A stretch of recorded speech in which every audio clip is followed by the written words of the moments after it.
नमस्कार विद्यार्थियों। आर.एन.टी. College of teachers education की ऑनलाइन क्लासेस में आपका स्वागत है। मैं भवदेव सिंह एक बार आपके सामने पुनः लेकर उपस्थित हूँ। शिक्षा शास्त्री प्रथम वर्ष के पाठ्यक्रमानुसार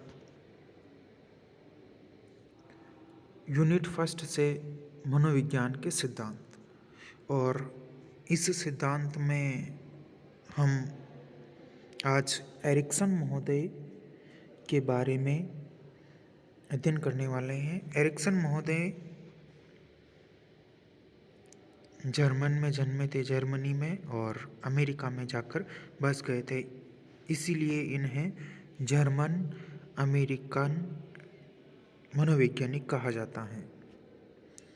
इससे पहले वाली पूर्ववर्ती क्लास में हम एरिक्सन द्वारा प्रतिपादित सिद्धांत की अवस्थाएं के बारे में जो मुख्य हैं उनके बारे में देख चुके हैं। आज हम विस्तृत रूप से प्रथम 4 अवस्थाओं के बारे में जानेंगे, यानी कि प्रथम अवस्था, द्वितीय अवस्था, तृतीय अवस्था और चतुर्थ अवस्था। सबसे फर्स्ट स्टेज है वो है, इसका टाइम लिमिट है जन्म से प्रथम वर्ष और नाम है शेषवावस्था। इसमें मनोसामाजिक तत्व विश्वास बनाम अविश्वास होता है, और इसकी विशेषताओं पर अगर बात करें तो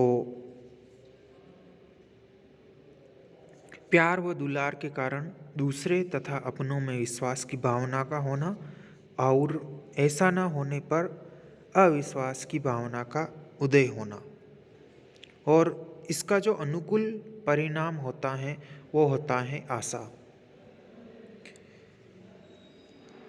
अब इस जो प्रथम अवस्था है यह एरिक्सन के सिद्धांत की पहली अवस्था है। इसकी अवधि जन्म से लेकर प्रथम वर्ष तक होती है। जिन बच्चों को अपने माता पिता अथवा अन्य देखरेख करने वाले व्यक्तियों से सतत उचित स्नेह, प्यार आदि मिलता है, उनमें विश्वास का भाव विकसित हो जाता है।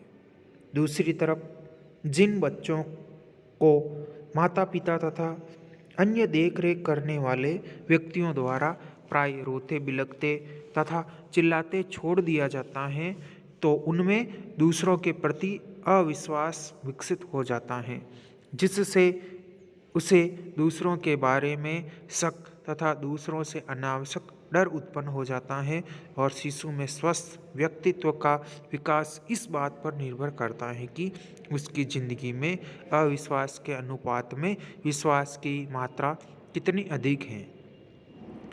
विश्वास तथा अविश्वास दोनों की स्थिति मौजूद रहने पर शिशु में संकट उत्पन्न होता है, और जब वह इस संकट का सफलतापूर्वक समाधान कर लेता है तो इससे उसमें एक विशेष मनोसामाजिक शक्ति, जिसे हम आशा कह सकते हैं, उत्पन्न होती है।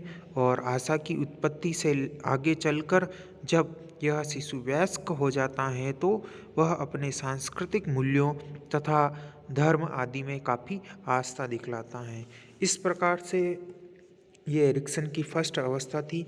अब देखते हैं अगली अवस्था। द्वितीय अवस्था है वो बाल्यावस्था है, और इसकी जो एज लिमिट है, जो आयु सीमा है, वो है 2 से 3 वर्ष तक, और इसे प्रारंभ बाल्यावस्था भी कह सकते हैं। इसमें जिस मनोसामाजिक तत्व की प्रधानता रहती है वो है स्वायत्तता बनाम शर्म और संदेह,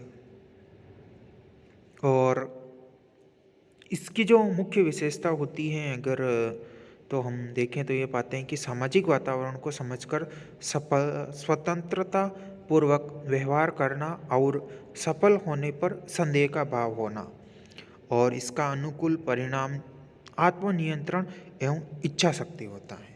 अब इसके बारे में कुछ और भी देख लेते हैं। इसे यानी कि द्वितीय स्टेज को प्रारंभिक बाल्यावस्था भी कहा जाता है। इस अवस्था में बच्चा स्वयं चलना फिरना, चीज़ों को पकड़ना, उठाना, फेंकना आदि क्रियाएं करता है। साथ ही बच्चों में पसंद और नापसंद का भाव भी इस एज में जागृत हो जाता है। जैसे बच्चे अपने रुचि के अनुसार खाना पीना, कपड़े पहनना, खेलना, कूदना आदि क्रियाएं करते हैं, जिससे उसमें क्या चीज़ डेवलप हो जाती है, स्वायत्तता का भाव उत्पन्न हो जाता है। लेकिन इसके विपरीत अगर यदि बच्चा किसी क्रिया को करने में गलतियां करता है, उससे मिस्टेक हो जाती हैं, तो उसकी गलती पर कोई हंसता है या कोई उसे टोकता है, तो उसमें शर्म एवं संदेह का भाव उत्पन्न होता है। इसीलिए माता पिता को यह चाहिए कि बच्चों को इंडिपेंडेंट स्वतंत्र रूप से कार्य करने दें, और जो बच्चे कार्य करते हैं उन कार्यों में सकारात्मक सहयोग करें। इससे क्या होगा कि बच्चे में आत्मनियंत्रण और आत्मनिर्भरता जागृत हो जाएगी, और वह स्वयं अपने कार्यों को आत्मविश्वास के साथ सभी के सामने बिना किसी डर के निर्भीक होकर कर सकेगा। और यदि माता पिता बच्चों को ज़रूरत से ज़्यादा सुरक्षित रखने की कोशिश करते हैं, तो उनमें आत्मनिर्भरता विकसित नहीं होगी, और आत्मनिर्भरता जब विकसित नहीं होगी तो आत्मनिर्भरता के अभाव में दूसरों के सामने कार्य करने में हिचकिचाहट एवं शर्म को महसूस करेंगे। और एरिक्सन महोदय कहते हैं कि हम एक बच्चे से आशा करते हैं कि वह अपने क्रियाकलापों को स्वयं ही अंजाम देना सीख ले, आत्मनिर्भर बने, तो हमें उसे लज्जित कराने वाले अवसरों से बचाना चाहिए।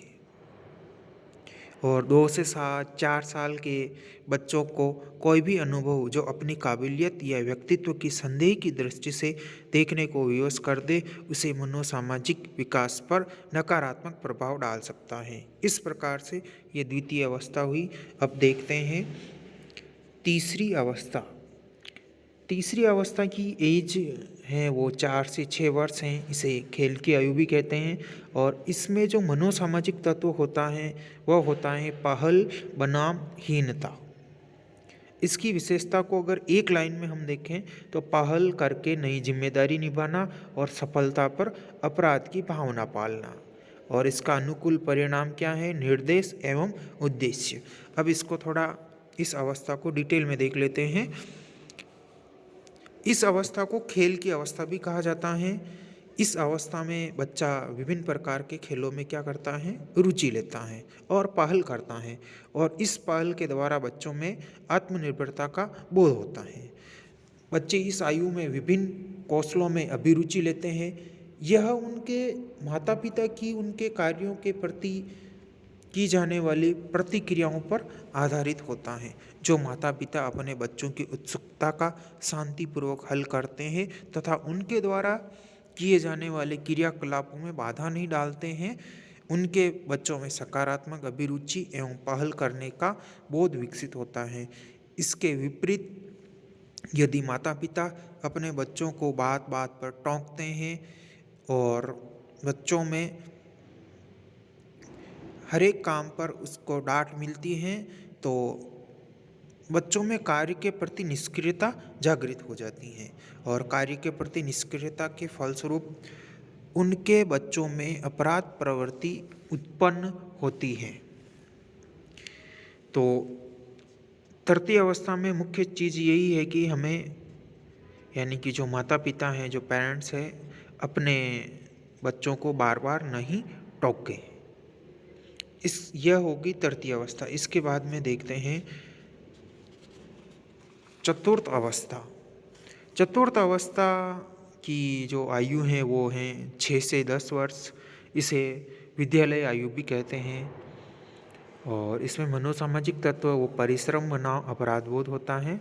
और इसकी विशेषता को अगर एक लाइन में देखें तो परिश्रम का भाव विकसित करना और असफल होने पर हीनता का भाव विकसित होना। और इसमें अनुकूल परिणाम होगा निर्देश एवं उद्देश्य। चौथी अवस्था है वो मनोसामाजिक अवस्था, जिसकी 6 से 12 साल होती है एज। और इस अवधि को उत्तर बाल्यावस्था भी कहते हैं। जब बच्चों में पहले की तरह तरह की नई अनुभूतियाँ हो जाती हैं तो वे अपनी ऊर्जा को नए ज्ञान अर्जित करने तथा बौद्धिक कौशल को सीखने में लगाना प्रारंभ कर देते हैं। यहाँ वे अपनी प्राप्त सफलता एवं उसकी पहचान से काफ़ी प्रोत्साहित होते हैं और इस पहलू को परिश्रम की संज्ञा दी जाती है, क्योंकि बच्चे इस अवस्था में स्कूल में ही अधिकतर रहते हैं और वहीं पर ही अपनी ऊर्जा लगाते हैं। इसलिए शिक्षक एवं अपने साथी संगी का प्रभाव यहाँ महत्वपूर्ण होता है। अगर छात्र के सामने चुनौतियाँ काफ़ी कठिन होती हैं और उसे असफलता हाथ लगती हैं तो बच्चों में हीनता का भाव विकसित हो जाता है। उसी तरीके से यदि छात्र को तुच्छ कार्य पर सफलता प्राप्त हुई है, सफलता हासिल हुई है, तो उसमें परिश्रम का भाव विकसित नहीं हो पाता है। इस प्रकार से आज हमने एरिक्सन की प्रथम 4 अवस्थाएं उनके बारे में डिटेल से जाना उनके बारे में। इसके जो आपने पढ़ा है उसमें कोई भी आपको अगर शंका हो, कोई भी प्रश्न हो, कोई भी संदेह हो तो आप हमें पूछ सकते हैं। और आपको बहुत बहुत धन्यवाद।